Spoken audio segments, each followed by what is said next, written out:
Everybody, Dave Clark from inspectcheck.net. Today we're going to take a look at an electrical issue that I encountered, and it's something that it caught me a little bit off guard.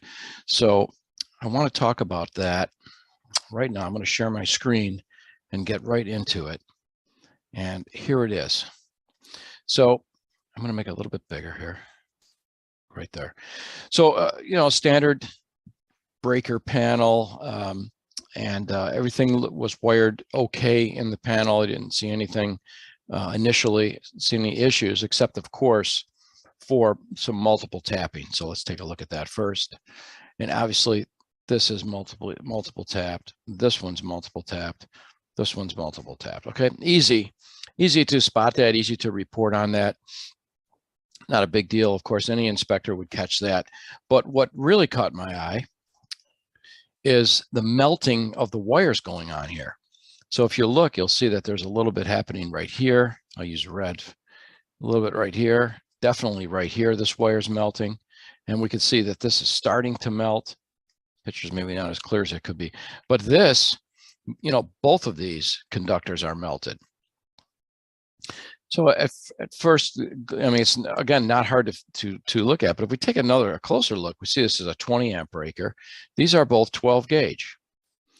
And we see another 20, and these are both 12 gauge. We see a 15, and these are both 14. So they're amped correctly, and we know what the amperage should be, right? On a 15, we normally have a 14 gauge wire. On a 20, we have a 12 gauge wire, a 30, a 10 gauge wire. As a matter of fact, here you go. There's a 10 over there, right on this double pole 30. So they're amped correctly. So even with the multiple tapping, if they're the same size, what could be causing this? So I checked where the circuits were going. I checked some of the receptacles. They seemed fine. They were grounded.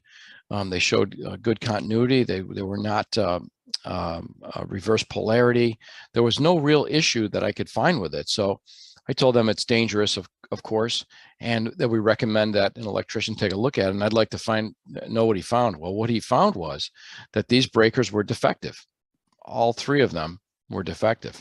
I talked to him later. He told me how he did that. He put a load on it, and they just failed to trip.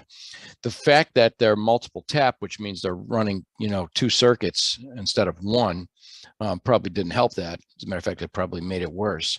So just something to take a look at. When you see any type of melting like that, you automatically think that it's overfused or overamped. In this case, that's not what happened. It was that the breakers were defective. I just something I thought you'd be interested in seeing.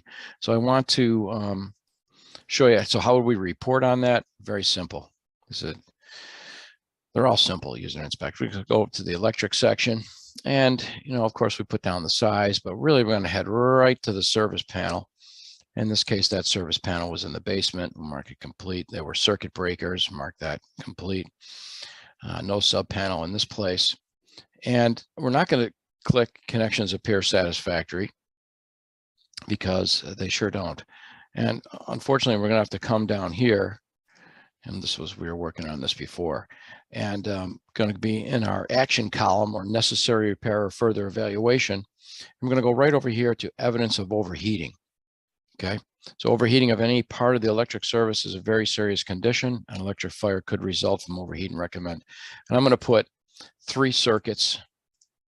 You could put breakers or circuits. 3 breakers or 3 circuits. That's all. The electrician is going to find that. Again, we're not gonna have our homeowner worry about that at all. Okay, so we don't want them to do that. So it's as simple as that. Evidence of overheating, and we're done in that case.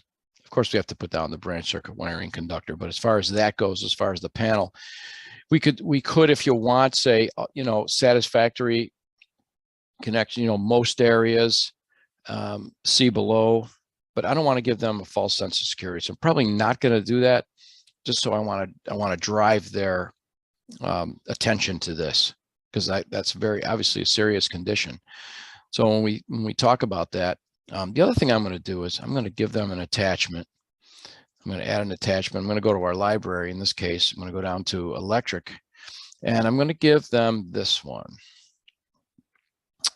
preventing electrical fires. I'm going to click on that, and they'll just give them a little more of an idea of the seriousness of that, or seriousness that it could be. And again, we can send that full text right in the report, or we could send a link. I usually do a link. I mean, you could do both. It just makes the report a little bit longer, but you could do either one of those.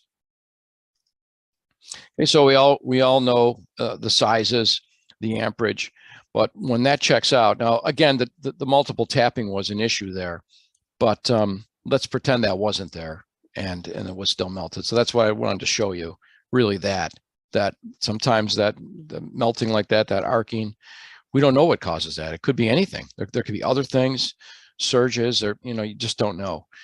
But in this case, they found out that the breaker would not trip. And we're going to do, and there may already be one, a video on a breaker that's opened up, so we could take a look at exactly how that works. I find that pretty interesting too. So just a quick video talking about some arcing inside that main service panel. Wasn't expecting to find that. Hope you enjoyed it. Make sure you hit the subscribe button down below. You can also check homeinspectortrainingonline.com, and see you next time.